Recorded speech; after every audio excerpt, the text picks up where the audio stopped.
Ja estan en marxa les obres de construcció de l'esperat ascensor inclinat de la davallada de Gallecs, al barri de la Font d'en Fargues. Fins ara la connexió entre els carrers de Trèvol i Alt del Pedrell només es podia fer a través de 164 esglaons.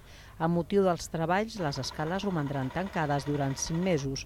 Durant aquest període, l'itinerari a peu s'haurà de fer pel carrer de l'Arc de Sant Martí o per l'avinguda de Frederic Rahola.